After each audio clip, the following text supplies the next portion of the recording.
রিয়ামণিকে এখন ফোন দিয়ে জানতে হবে যে হিরো আলম মানে কি ওর কি মানে ও কি অক্ষম নাকি ভাই মানে অন্য কিছু, এটা আমার জানতে হবে তাহলে।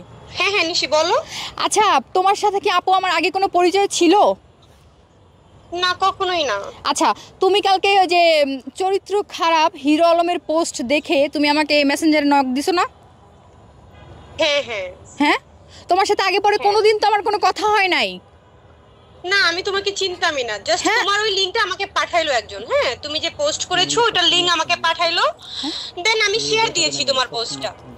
আচ্ছা, তো এখন আমাকে এখানে প্রশ্ন করা হয়েছে যে হিরো আলমের বউ থাকে না কেন। আমি বললাম যে হিরো আলমের যদি চরিত্র ঠিক থাকতো তাহলে আর বউ ঠিকই থাকতো, কারণ পাঁচটা মেয়ে কখনো খারাপ হয় না। ওর বউ না থাকার, শোনো, ওর বউ না থাকার শুধুমাত্র একটাই কারণ, ওর চরিত্রটা নোংরা। সে তোমরা দেখো না, প্রত্যেকটা মেয়েকে সে কি কি বলে, গিভেন টেকে কাজ করবা, কাজ করলে আমার সাথে থাকতে হবে, এসব কথা বলে, দেখো না। আবার অনেক মেয়ে বলে তাকে, শোনো, আমাকে একজনে একটা মেয়ে একটা স্ক্রিনশট দিয়েছে, মেয়েটা বলতেছে যে আপনি আচ্ছা আপু দাঁড়াও, একটু পরে কল দিচ্ছে, ওয়েট দাঁড়াও। এখন যারা হিরো আলমের বউ হইতে চায় নতুন কইরা, আমি বলবো যে তাদের মাথায় মনে সমস্যা আছে ভাই। তাদের ভাইরাল হওয়ার ধান্দা ঢুকছে মাথায়, নেশা ঢুকে গেছে ভাইরাল হওয়ার, বুঝতে পারছেন? আচ্ছা, তাদের মাথায় যদি ভাইরাল হওয়ার নেশা ঢুকে, ভাইরাল হওয়ার ধান্দা থেকে থাকে, তাহলে আপনাকে যে হিরো আলম বলেছে, গিভিনটাকে যে একটা কথা বললেন, আপনি তো প্রতিবাদ জানাচ্ছেন এখন সোশ্যাল মিডিয়ায়, তাই না? আপনি তো এটা প্রকাশ্যে নিয়ে আসলেন, আপনি আইনের আশ্রয় কেন নিলেন না?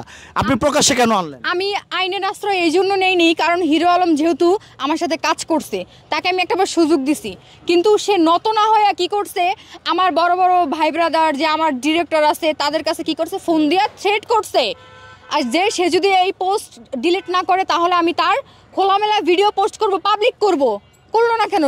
আচ্ছা, আপনার কি কোনো খোলামেলা ভিডিও আছে? আমার কোনো খোলামেলা ভিডিও নাই। এখন যদি ওই যে চরিত্র খারাপ হিরো আলম যদি পারে এডিট কইরা সুন্দর করে বসাইয়া যদি বানাইয়া নিয়ে আসতে পারে, ও আনুক, কিন্তু আমার কোনো ভিডিও নাই। আচ্ছা, এডিট করে আনা সম্ভব যদি আপনার যদি সেই ধরনের কোনো ভিডিও না থাকে? এটা 2025 সাল, 2025, কোনটা এডিট কোনটা রিয়েল এটা মানুষ বুঝে ভাই। যাদের চোখে কালা চশমা পরা তারা বুঝবে না, অরিজিনাল কোনটা ফেক কোনটা সেটা বুঝবে। তো ঘটনা হয়েছে এই যে কিছুক্ষণ আগে যে হিরো আলমের সাথে ফোনে আমার কন্ট্যাক্ট হইলো, তো আমাকে আপনাদের সবার সামনে তো দেখলেন যে হিরো আলম আমাকে কথা বলার কোনো চান্স দিল না। সে এক লাগাচ্ছে কথা বললো তো বললো, কিন্তু আমাকে কোনো সুযোগ দিল না। কেন দেয় নাই?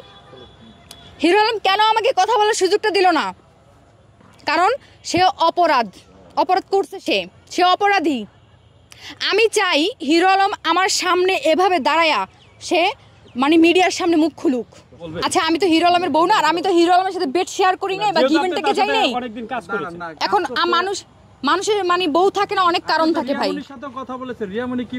ওর সাথে আমার ওইভাবে কোনো কথা হয়নি, তাহলে আমার জানতে হবে রিয়ামণিকে এখন ফোন দিয়ে জানতে হবে যে হিরো আলম মানে কি ওর কি মানে ও কি অক্ষম নাকি ভাই মানে অন্য কিছু, এটা আমার জানতে হবে তাহলে। একটু জানান রিয়ামণিকে একটা ফোন দেন। না, আমি এখন তো ফোন দিব না কাউকে, পার্সোনাল কাজ করতে পারে মানুষ।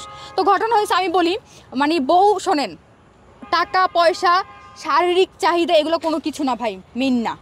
মূলত হয়েছে একটা পুরুষের চরিত্র যদি ঠিক থাকে তাহলে আমার মনে হয় না কোনো নারী তার সংসার ত্যাগ করে। আচ্ছা, আপনি রিয়ামণিকে ফোন দিবেন না? আমি ফোন কেন দিব? আচ্ছা দাঁড়ান, আমি দেখতেছি লাইনে আছে কিনা। আপনি দেখেন রিয়ামণি লাইনে আছে কিনা, আপনি ফোন দেন, জিজ্ঞেস